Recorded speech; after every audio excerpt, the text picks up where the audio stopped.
Hello and welcome to Disney Mania. I'm CruellasFurCoat and this is episode 1 on Sunday the 21st of August 2011.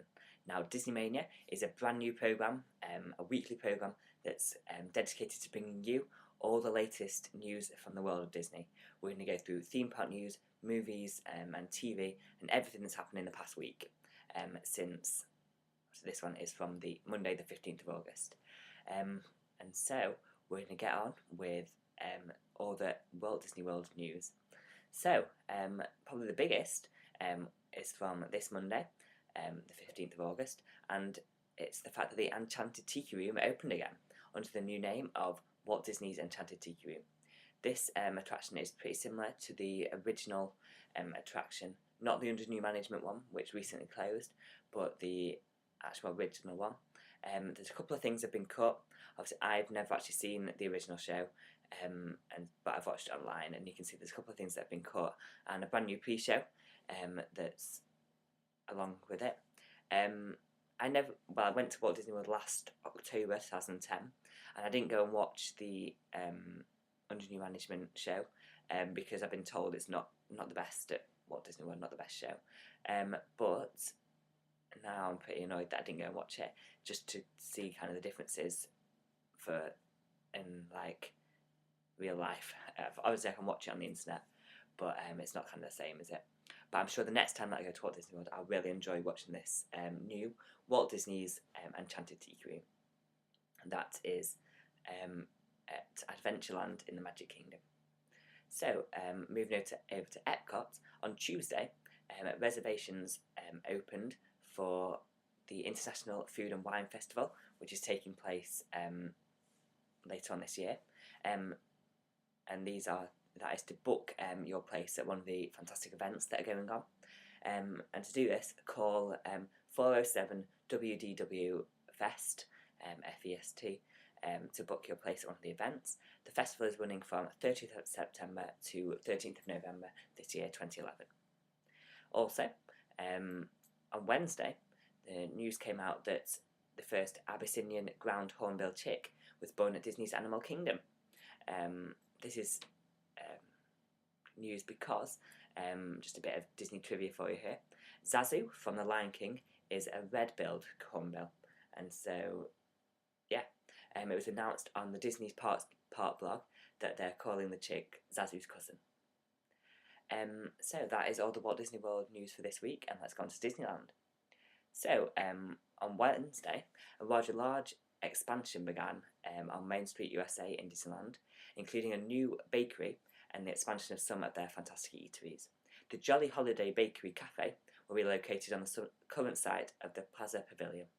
When the Jolly Holiday Bakery Cafe opens in 2011, the current Blue Ribbon Bakery will close as a result of this.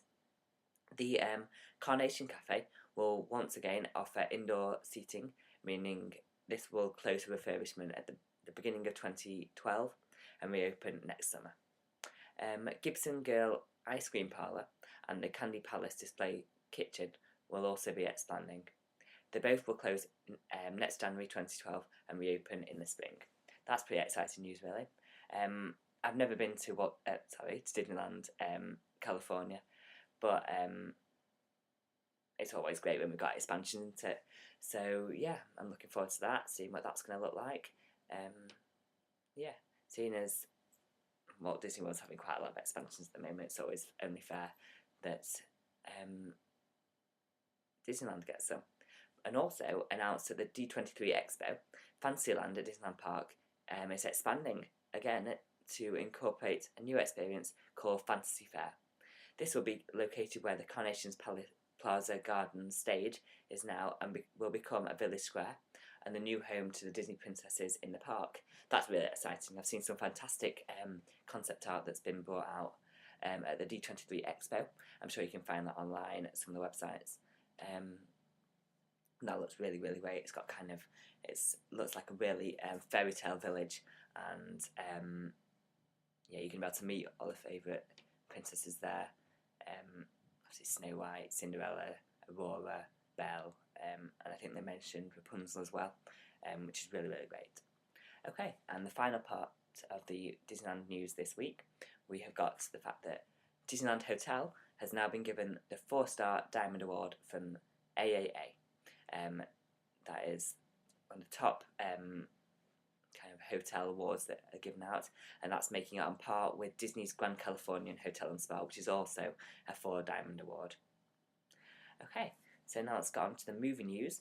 And the first piece of news we've got today is that the soundtrack for the new Muppets movie being released later this year has been released online for free listening. That's really exciting. Even though the film isn't out until November 23rd, the soundtrack is already available. And the album contains music from OK Go, Weezer and The Fray, and it's going to be available in shops on the 22nd of September. Yeah, really, I'm really looking forward to this new Muppets film. Yeah, all Muppets films are really fantastic. And also, it's all been announced that the new Toy Story short, which is going to go before the Muppets film, it was announced at the D23 Expo that it's called Short Fry. Yeah, and I think there's a bit of a plot summary is the fact that Buzz goes to a fast food restaurant and gets left behind, and there's something about like the toys in the Happy Meals and stuff like that comes to life and stuff like that, so that's really great. Another news, the Pixar short In Front of Brave has been announced to be called La Luna. That's the only information we've got about that. But the Toy Story short In Front of the Muppets is the first Toy Story short that's going to be along with a non-Pixar movie. Okay, and then some really big news here. At the D23 Expo, which is going on at the moment, Pixar announced that a lot of new details from their next 2 films, Brave and Monsters University, as well as the next 2 films which are coming after them. These are to be a dinosaur film, released during the holiday season of 2013, and a film that takes place inside your head for summer 2014 release. That was the only description we have for that second film, but the dinosaur film is about when the asteroid, which is supposed to hit Earth and wipe out dinosaurs, misses, and so dinosaurs live on.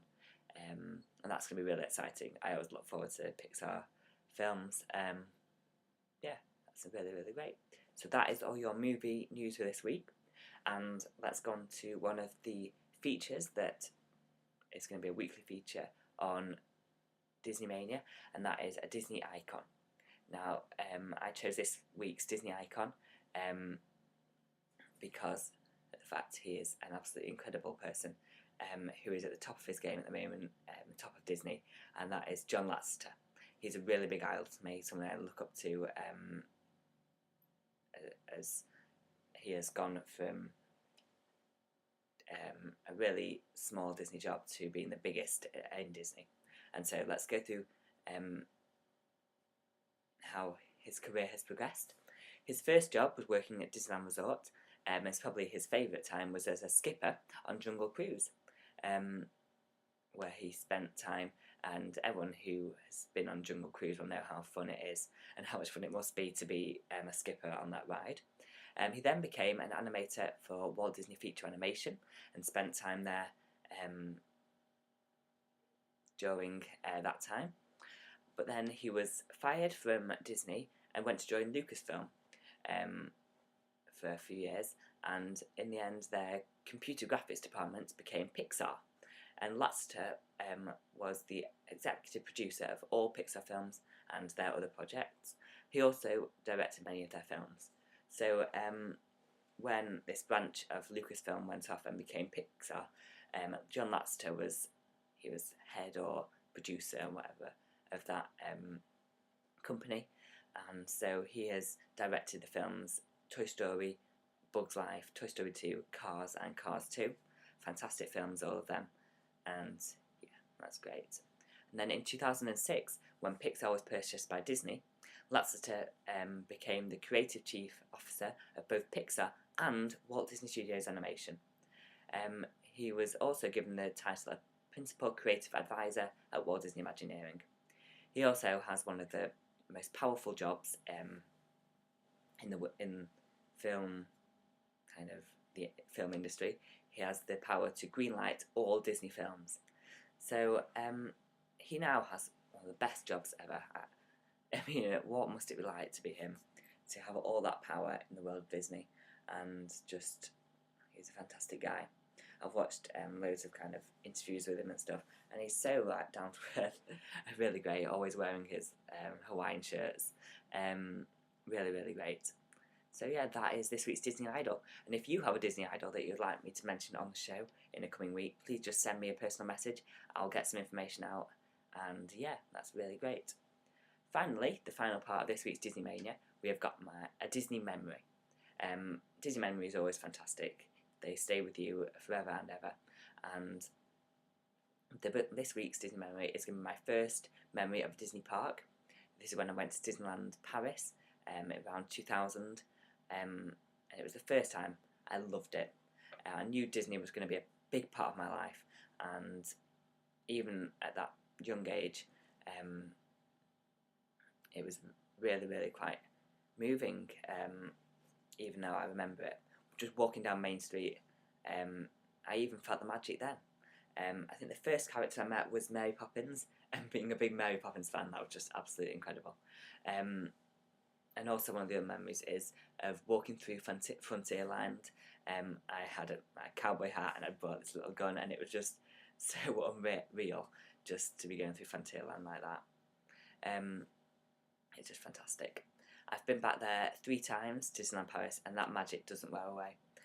Just how fantastic it is. It's so close to us here in the UK as well, just to go over to Disneyland Paris. And being in Europe doesn't make it any less special than going to the the USA, and yeah, that's really great. But if you have a Disney memory that you would like me to mention on the show, maybe it's your first memory, maybe it's the most special memory that you've got from a Disney park or a Disney film or something along them lines, just send me a personal message and I will hopefully read it out on another show. So yeah, that is episode 1 of Disney Mania for this week, and today, the Sunday the 21st of August 2011. I hope you enjoyed this new programme and that you'll tune in next week for episode 2. Yeah, so just thanks for watching Disney Mania.